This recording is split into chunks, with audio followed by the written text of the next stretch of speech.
हम्म। तो क्वेश्चन ये था कि एमिनो अम्ल है ना, अब ये जिनने पूछा वही लेट ऐड हो रहे हैं। चलो, एमिनो अम्ल है ना, एमिनो अम्ल के लिए बताया कि ये खुद से संश्लेषित, मतलब जंतु इनको संश्लेषित नहीं कर सकते। अधिकतर एमिनो अम्लों का जो संश्लेषण होता है वो पौधे में होता है, और जो सबसे मेन रहता है वो क्या रहता है, लाइसिन और आर्जिनिन रहता है। फिर अलग अलग तरह के एमिनो अम्लों में अलग अलग तरह के अणु रहते हैं, जैसे किसी में अल्कोहलिक एमिनो अम्ल रहते हैं, किसी कोई एस्पार्टिक अम्ल रहते हैं, तो अलग अलग तरह के रहते हैं। और जिनके अंदर में अधिकतर जो रहता है वो कार्बोक्सिल समूह रहता है, COOH रहता है ना, कार्बोक्सिल समूह रहता है। और यही किसी प्रोटीन का आगे जो अभी एक और क्वेश्चन आया था, रफ प्रोटीन क्या होती है, तो एक तरह की ये रफ प्रोटीन बनाते हैं। जब उसमें यहाँ पे चेंजेस हो जाते हैं, जब वो 2D स्ट्रक्चर से 3D स्ट्रक्चर में बदल जाती है, तो वो एक क्या कहलाती है, प्योर या एक मैच्योर प्रोटीन कहलाने लग जाती है, जो एक अच्छे से एक पर्टिकुलरली एक प्रोटीन का अणु बन जाता है ना। अब यहाँ पे हमने जैसे वीडियो में देखा था कि प्रोटीन निर्माण की जो प्रोसेस हो रही है वो कैसे हो रही है ना, तो अब यहाँ पर देखो नीचे साइड वाला जो स्ट्रैंड दिख रहा है,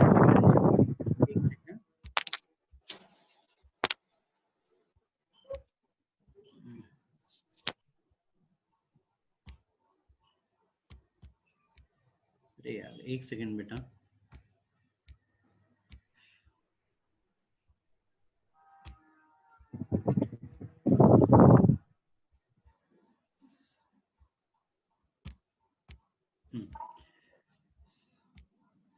चलो, यहाँ पे है ना, अनुलेखन सबसे पहले। तो अनुलेखन में क्या चीज हो रही है, देखो यहाँ पर ये नीचे वाला जो ग्रीन वाला दिखाई दे रहा है, ये कैसा है, यहाँ पे mRNA है ना।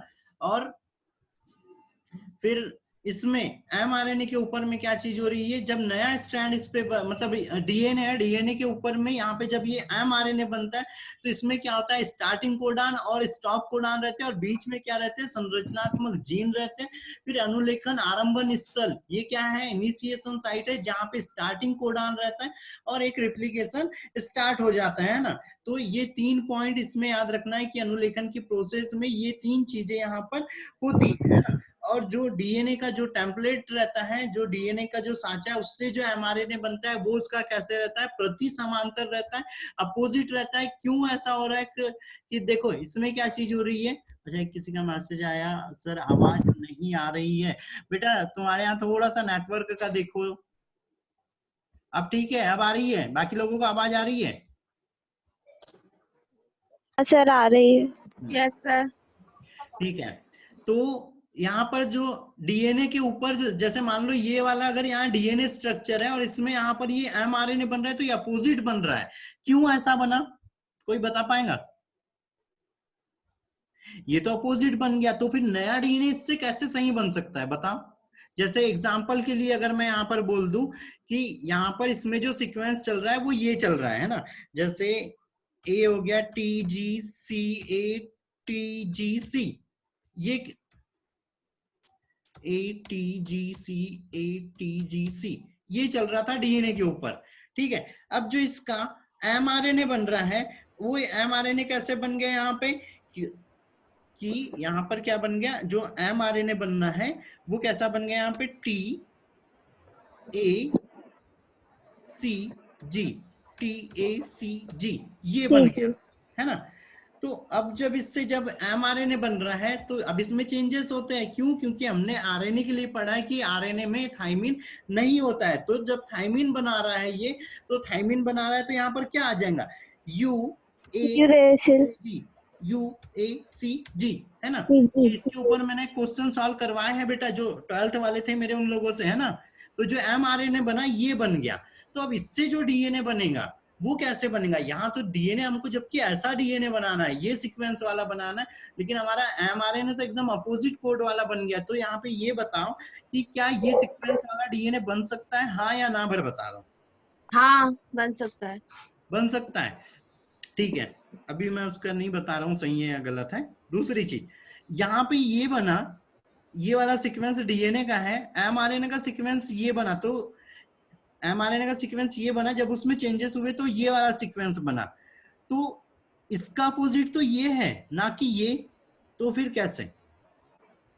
जबकि डीएनए का जो अपोजिट बनना था, अपोजिट जो बने, ये वाला स्ट्रैंड बना, तो इससे कैसा ये वाला डीएनए बन जाएगा, इससे कैसा ये वाला डीएनए बनेगा, ये लास्ट वाले यूएसीजी से कैसा ये एटीसीजी बन जाएगा। सर रेप्लिकेशन करके। रिप्लिकेशन करोगे बेटा तो कॉपी होता है रिप्लिकेशन में, तो उसका तो यही बन जाना है, यूएसीजी वाला ही स्ट्रक्चर बन जाना है, और ऐसा तो डीएनए है ही नहीं, और कुछ ही बन जाएगा। पता चला बनना था इंसान और बन गया कुछ और। हाँ।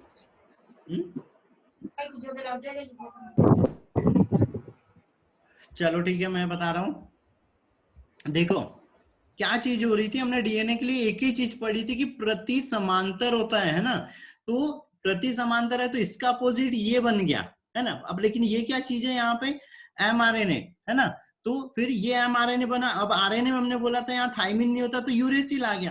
तो जब इससे जब यहाँ पे डीएनए बनना है तो जो टीआरएनए जो कोड लेके आना है ना, वो कौन से कोड लेके आएगा, यू के लिए ए लेके आएगा, ना कि टी लेके आएगा। तो बराबर यहाँ पे क्या होना है, सही डीएनए बन जाना है, सही तरह की प्रोटीन बन जाना है, सही तरह के अमीनो अम्ल बन जाना है ना। कामिनी को अब आवाज आ रही है बेटा? हाँ, अब आवाज आ रही है कामिनी? आ रही है सर, ठीक है, इतनी चीज क्लियर है।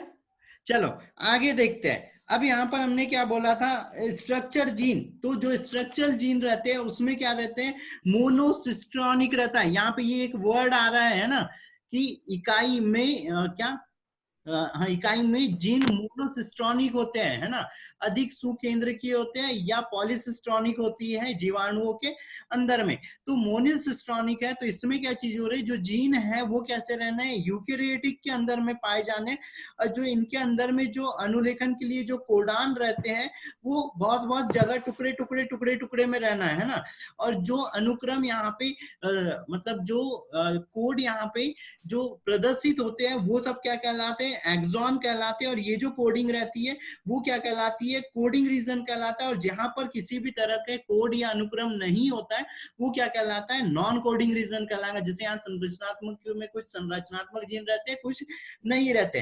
पॉलीसिस्ट्रॉनिक मतलब ये चीज है कि एक से अधिक सिस्ट्रॉन उपस्थित है जो क्या कर रहे हैं, अनुलेखन को प्रारंभ कर रहे हैं। और कुछ ऐसे भी इसमें यहाँ पे जीन उपस्थित रहना है जो यहाँ पे किसी भी तरह के अनुक्रम को या किसी भी तरह के कोड वगैरह अमीनो अम्ल को नियंत्रित नहीं करेंगे। तो इतनी चीजें यहाँ पर होना चाहिए है ना।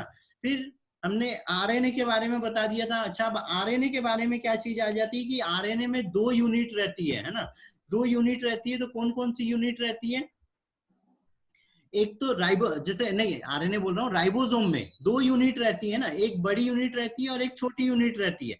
तो जब छोटी यूनिट है ना, छोटी यूनिट क्या रहती है, 30S रहती है, और बड़ी यूनिट क्या हो जाना है, 70S हो जाना है ना। तो अब यहाँ पे एस जो जुड़ा है वो क्या है, उसका सेडिमेंटेशन गुणांक है, सैंडबर्ग यूनिट है वो। उससे हमको उसका हम क्षेत्रफल वगैरह देख लेते हैं कि किस तरह का वो आरएनए है। तो आरएनए कैसे, जो राइबोसोम किस तरह का है, वो कितनी यूनिट का बना हुआ है, वो चीज देखने के लिए हम उसमें सैंडबर्ग यूनिट जोड़ देते हैं ना। सेडिमेंटेशन गुणांक है ना, उसका पृष्ठीय क्षेत्रफल कैसा है वो यहाँ पे उसको दर्शाता है। ठीक है, दूसरी चीज आरआरएनए के बारे में बताया, राइबोसोम के निर्माण को नियंत्रित करता है। एमआरएनए मैसेंजर आरएनए रहता है, और टीआरएनए क्या रहता है, ट्रांसफर आरएनए रहता है, जो एमिनो अम्ल को कोशिका द्रव्य से सक्रिय करके कहां तक लाता है, इनिशिएशन साइट तक लाता है, जहां पर उसका वो ट्रांसक्रिप्शन हो रहा है वहां तक लेके आता है ना। ठीक है, अब अनुलेखन की प्रोसेस, तो सबसे पहले प्रोसेस में क्या होता है, आरंभन, ये प्रारंभन होता है। मतलब क्या होता है, इनिशिएशन। अभी बताया था 3 साइट होती है उसमें, एक इनिशिएशन होता है, एक इलोंगेशन होता है, दूसरा टर्मिनलाइजेशन होता है, टर्मिनेशन होता है ना।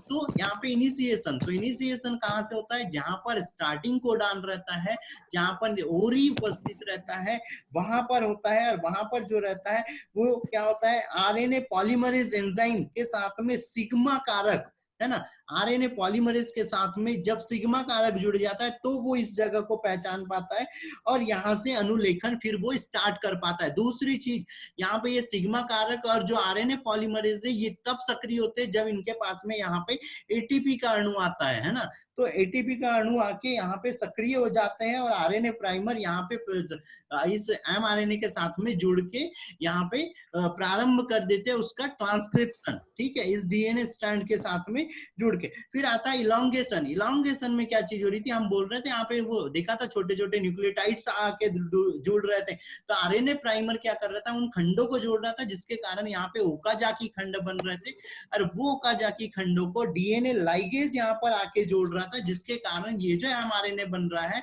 5 प्राइम टू 3 प्राइम इसका क्या होने लग जाती है, लंबाई यहाँ पे बढ़ने लग जाती है। और यहाँ पे जब ये बढ़ने लग जाती है तो लास्ट में आता है यहाँ पे ये स्टॉप कोडान है ना, टर्मिनेशन साइट है। तो टर्मिनेशन साइट के पास में जैसे ही यहाँ पर जाता है, एक मिनट, ठीक है, इस टर्मिनेशन साइट के पास में जाकर क्या हो जाता है, ये एमआरएनए इस सिग्मा कारक को रिलीज कर देता है। अब इसको रिलीज करने के लिए यहाँ पे ये जो आरएनए पॉलीमरेज है इसके साथ में रॉ फैक्टर आता है और ये रॉ फैक्टर ही क्या कर देता है, यहाँ से राइबोसोम की दोनों यूनिट को फ्री कर देता है, डीएनए को वापस से वाइंड कर देता है, कुंडलित कर देता है और इस एमआरएनए को जो यहाँ से बनना चालू हुआ था उसको यहाँ से अलग कर देता है। फिर जब ये जो रो कारक है ये क्या होता है, यहाँ पे जो सबको फ्री कर दिया और हट गया। दूसरी चीज, अब ये दूसरे जो पॉलीमरेज एंजाइम है उनको सक्रिय कर देता है और वो जब सक्रिय हो जाते हैं तो यहाँ पर जो हो रहा है, क्योंकि ये अनुलेखन हुआ है, एक लंबी सी यहाँ पे संरचना बनी है, तो यहाँ पर क्या होना है, जो आरएनए पॉलीमरेज है वो राइबोसोम को अलग कर देता है ना। आरएनए जो सेकेंड है वो क्या कर रहा है, एमआरएनए को यहाँ से अलग कर देता है और जो आरएनए थर्ड रहता है वो राइबोसोम, सर आवाज नहीं आ रही। हाँ, आरएनए की दोनों यूनिटों को यहाँ से अलग कर देता है। अब बारी आती है यहाँ पे एमआरएनए की, है ना।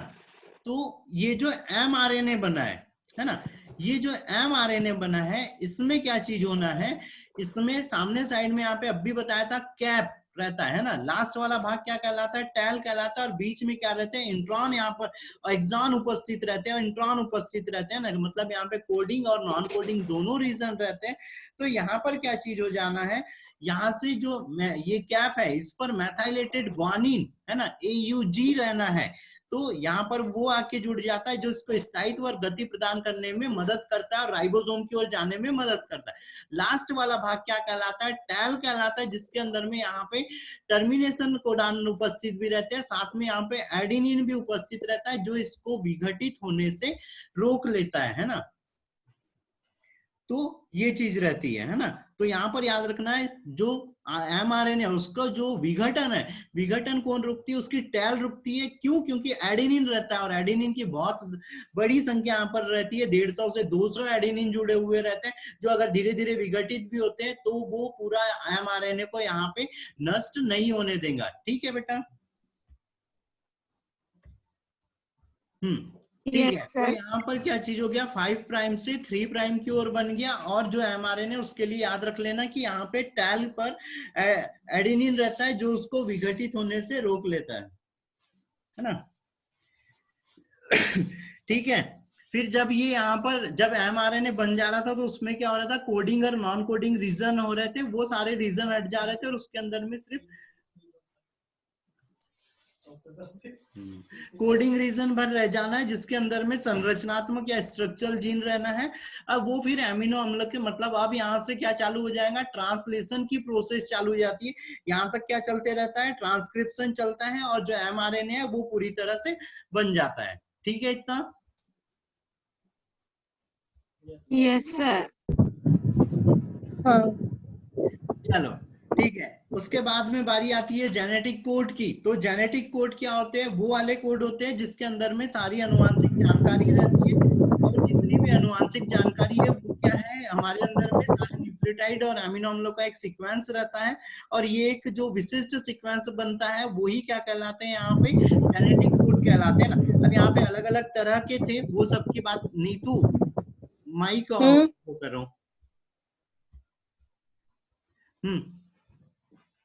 तो अलग अलग तरह के कोड रहते हैं ना, तो यहाँ पर अलग अलग लोगों ने अलग अलग तरह की यहाँ पे कोडों के लिए डिक्शनरियां दी थी कि किस किस तरह के कोड होते हैं।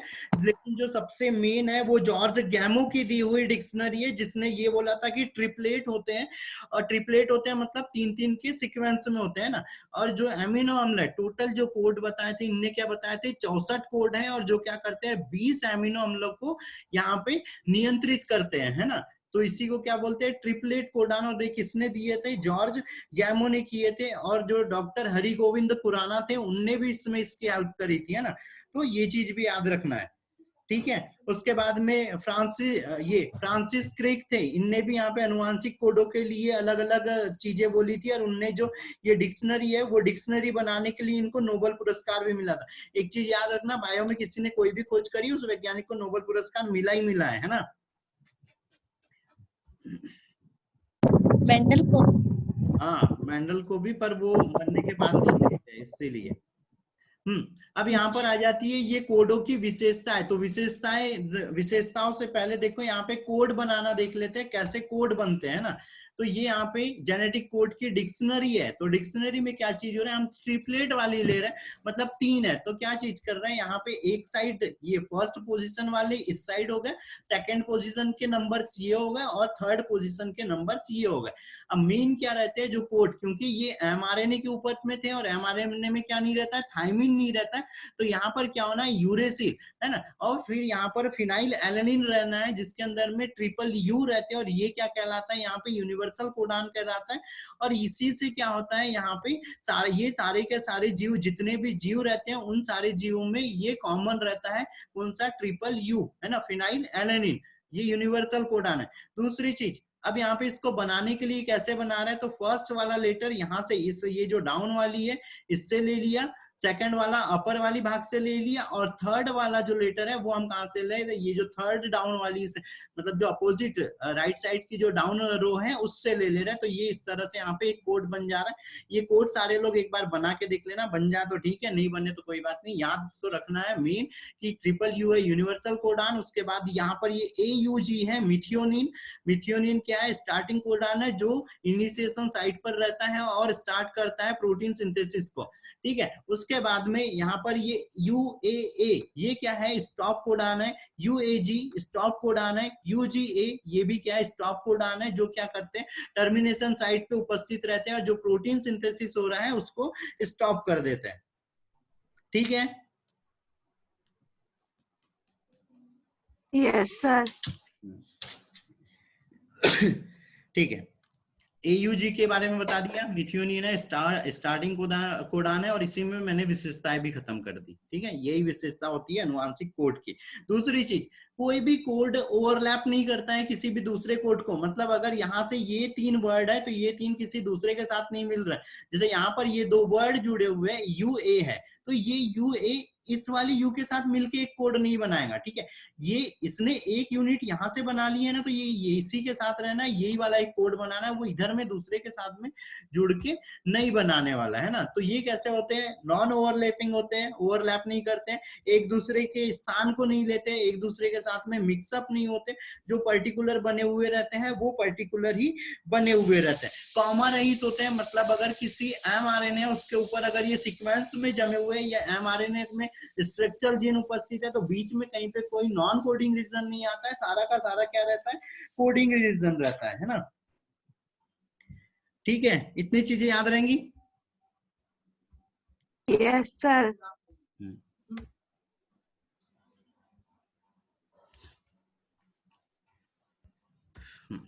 ठीक है, तो ये जो यहाँ पे चीज है नॉन कोडिंग यूनिवर्सल, ये बता दी है ना। चलो, अब बारी आती है उत्परिवर्तन व अनुवांशिक कोड, है ना। तो उत्परिवर्तन मतलब क्या हो रहा था, म्यूटेशन। और हमने म्यूटेशन के बारे में लास्ट इसमें बहुत सारे म्यूटेशनों की बात करी थी कि कैसे कोई DNA वगैरह या क्रोमोसोम में या किसी जीव के अंदर में म्यूटेशन हो रहा था, और कैसे यहाँ पे कोई नया जीन बना रहा था, है ना। तो जब भी अनुवांशिक कोड में, जैसे यहाँ पे लिखा है राम हैज रेड कैप, है ना, तो यहाँ पे ये आर की जगह बी जोड़ दिया तो और कुछ चीज बन गई, है ना, सेंटेंस का मीनिंग ही चेंज हो गया। तो इसी तरह से क्या होना है, अगर एक सिंगल हमने यहाँ पे ये सिकल सेल एनीमिया के लिए बोला था फ्रेम शिफ्ट म्यूटेशन है, पॉइंट म्यूटेशन है, तो उसमें क्या चीज हुई थी, सिर्फ एक कोड हो गया था जिसके कारण में एनीमिया हो गया था, है ना।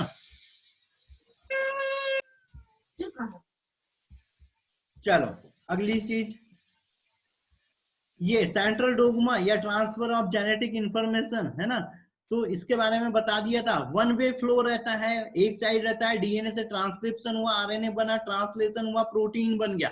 साइक्लिक फ्लो में डीएनए था, एमआरएनए बना, एमआरएनए से प्रोटीन, प्रोटीन से वापस से आरएनए, और आरएनए से वापस से यहाँ पे क्या बन गया, डीएनए बन गया। सेकंड था यहाँ पे रिवर्स ट्रांसक्रिप्शन, है ना, तो रिवर्स ट्रांसक्रिप्शन में डीएनए, डीएनए से आरएनए, आरएनए से क्या बनना चाहिए थी, प्रोटीन बननी चाहिए थी, लेकिन कुछ से प्रोटीन बन जा रही थी और कुछ से क्या हो रहा था, आरएनए से वापस से रिवर्स ट्रांसक्रिप्शन के द्वारा क्या हो जा रहा था, यहाँ पे डीएनए बन जा रहा था। और इसमें रिवर्स ट्रांसक्रिप्शन के लिए याद रखना है, बाल्टीमर और टैमिन ने इसको एक्सप्लेन किया था, और इसी चीज को क्या बोलते हैं यहाँ पे, टैमिनिज्म भी बोलते हैं, है ना,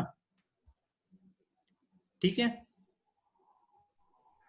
Yes, sir. चलो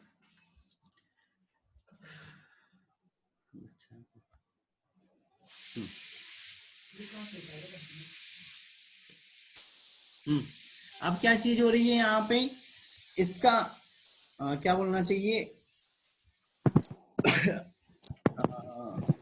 पीछे चले गया लगता है, नहीं, ठीक है, ठीक है। अब यहाँ से क्या चीज चालू हो जा रही है, ट्रांसलेशन चालू हो जा रहा है ना। ट्रांसलेशन में क्या चीज हो रही है, हमने एनर्जी के लिए बोला था, एनर्जी की यूनिट बता दो यहाँ पे, क्या चीज चाहिए थी एनर्जी के लिए, ATP. ठीक है, एटीपी, है ना। अब हमने ये एमआरएनए बोला था, तो एमआरएनए के यहाँ पे कैप पे क्या हो रहा था, मेथाइलेटेड ग्वानिन था, जिसके ऊपर में एटीपी जुड़ रहा था। साथ में यहाँ पर क्या है, टीआरएनए, टीआरएनए पर भी क्या हो रहा था, यहाँ पे जो फास्फेट समूह है 5 प्राइम वाले सिरे पे, यहाँ पे एटीपी का अणु आके जुड़ रहा था और ये टीआरएनए सक्रिय हो रहा था। दूसरी चीज, ये एमिनो अम्ल, ये एमिनो अम्ल अभी क्या हुआ है, इस जब जीव द्रव्य में रहता है तो ये एकदम अलग रहता है, इसके साथ भी एक एटीपी का अणु आके जुड़ेगा और यहाँ पर उसको सक्रिय करेगा। जब ये एमिनो अम्ल यहाँ पे सक्रिय हो जा रहा है तो टीआरएनए के साथ जुड़ जा रहा है, ठीक है। अब ये जो कॉम्प्लेक्स बन रहा है, ये कॉम्प्लेक्सों के नाम भी याद रखना है कि क्या, तो यहाँ पर जब टीआरएनए के साथ एटीपी बनना जुड़ रही है तो वो क्या कहलाएगा, एटीपी टीआरएनए कॉम्प्लेक्स, ठीक है। जब यहाँ पे एमिनो अम्ल है, एमिनो अम्ल के साथ में जब एटीपी जुड़ गया तो वो क्या कहलाएगा, यहाँ पे एमिनो अम्ल एटीपी कॉम्प्लेक्स। अब ये जब दोनों चीज सक्रिय हो गई और यहाँ पर ये एमिनो अम्ल इस टीआरएनए से जुड़ गया तो वो क्या कहलाएगा, एटीपी टीआरएनए एमिनो अम्ल कॉम्प्लेक्स, क्योंकि यहाँ पे तीनों चीज आके जुड़ गई, ठीक है। दूसरी चीज, जब यहाँ पे एमआरएनए के साथ में यहाँ पे राइबोसोम की छोटी यूनिट आके जुड़ रही तो वो क्या कहलाएगा, 30S राइबोसोम एमआरएनए, ठीक है। अब जब यहाँ पे टीआरएनए आके जुड़ रहा है तो ये चीज क्या कहलाएंगी, साथ में ये भी याद रखना है कि इस एमिनो अम्ल के साथ भी हमने कुछ जोड़ा था या टीआरएनए के साथ और कोई भी जुड़ा हुआ था, है ना। तो यहाँ पर अब जब ये टीआरएनए यहाँ पर आके जुड़ रहा है और यहाँ नीचे साइड में राइबोसोम की यूनिट आके जुड़ गई तो ये क्या बन जाएगा, यहाँ पे एमआरएनए टी, नहीं, सबसे पहले ATP, ATP mRNA tRNA amino अम्ल राइबोसोम 30S राइबोसोम कॉम्प्लेक्स, ठीक है। ये पूरा एक यहाँ पे कॉम्प्लेक्स बन गया। फिर यहाँ पर ये बड़ी यूनिट आके जुड़ जाएंगी तो वो क्या कहलाने लगेगा, एटीपी एमआरएनए टीआरएनए एमिनो अम्ल 30S plus 70S ribosome complex, ठीक है। इतनी चीजें यहाँ पर बनी। अब क्या होना है, ये जो टीआरएनए बना, क्योंकि इसके ऊपर में यहाँ पे एमआरएनए पे क्या थी, ये इनिशिएशन साइट थी, यहाँ से इसका रिप्लिकेशन या प्रोटीन का सिंथेसिस अब स्टार्ट होने वाला है। तो इस टीआरएनए के ऊपर में क्या रहता है, एंटीकोडॉन रहता है और वो आके यहाँ पर जुड़ता है। फिर अभी बताया था वीडियो में कि यहाँ पे टीआरएनए में, इस राइबोसोम में क्या हो रहा था, यहाँ पे अलग अलग साइट बनी हुई थी, एडिटिंग साइट थी, प्रिपरेशन साइट थी और लास्ट वाली क्या थी, एग्जिटिंग साइट थी। तो यहाँ पे अब कंटिन्यू क्या होते जा रहा है, जैसे टीआरएनए ये यहाँ से निकलते जाएगा, जाते जाएगा बाहर साइड में, दूसरे अमीनो अम्ल को सक्रिय करेंगे और कोड के अनुसार लेके आते जाएगा और यहाँ पे एक ये पॉलीपेप्टाइड की चेन यहाँ पे बनने लगेंगी। लास्ट में जब यहाँ पे स्टॉप कोडॉन आने लग जाता है और जैसे ही यहाँ पे स्टॉप कोडान आता है, तो स्टॉप कोडान जब आता है तो यहाँ पर क्या होता है, रिलीजिंग फैक्टर आता है एक, और वो रिलीजिंग फैक्टर क्या कर देता है, सारी चीजों को फ्री कर देता है। और अलग अलग तरह के यहाँ पे रिलीजिंग फैक्टर भी रहते हैं, है ना। ये सारे रिलीजिंग फैक्टर एमआरएनए को रिलीज कर देना है, राइबोसोम की छोटी यूनिट को, बड़ी यूनिट को, टीआरएनए को, और ये जो पॉलीपेप्टाइड चेन बनी थी इसको भी अलग कर देना है, फ्री कर देना है। फिर इसमें क्या होता है, यहाँ पे चेंजेस होते हैं, और उसमें क्या होता है, क्योंकि यहाँ पे कोई गलत सीक्वेंस वगैरह तो नहीं बना है, उसकी प्रूफ रीडिंग भी चलती है। अच्छा हाँ, एक और चीज थी, ये जब एमआरएनए बन रहा था इसमें भी क्या होती थी, प्रूफ रीडिंग हो रही थी कि कहीं पे कहीं कोई गलत न्यूक्लियोटाइड तो नहीं जुड़ गया, और अगर वो कहीं गलत न्यूक्लियोटाइड जुड़ गया था तो उसको वहां से जो डीएनए पॉलीमरेज था वो एंजाइम हटा रहा था और एक सही सीक्वेंस को जमाने का कार्य कर रहा था। तो यहाँ पर भी क्या होता है, ऐसी एक बार सारी चीजें चेक होती है, सही तरह की पॉलीपेप्टाइड बनी है या नहीं। अगर सही बनी है तो उसमें फिर रूपांतरण हो जाता है, और उससे फिर यहाँ पे एक डीए प्रोटीन का मॉलिक्यूल बन जाता है। ठीक है,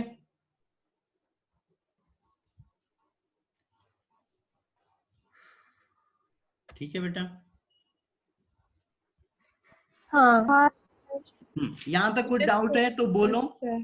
इसके बाद ये नेक्स्ट वाला आता है जीन अभिव्यक्ति व नियमन, तो इसको कल स्टार्ट करेंगे, और शाम में एमसीक्यू सेशन रहेगा आज, है ना, आज रहेगा। तो ट्रांसलेशन तक की जो प्रोसेस है वो सारे लोग रिपीट कर लेना, आज खैर मैं उसके नोट्स भी डाल दूंगा, तो उतनी चीज देख लेना। अब यहाँ पे कोई डाउट है तो बोलो इतने पे। नहीं है, डाउट नहीं है, आवाज आ रही है क्या? हाँ आ रही है। तो बोलो ना बेटा, बोलो ना।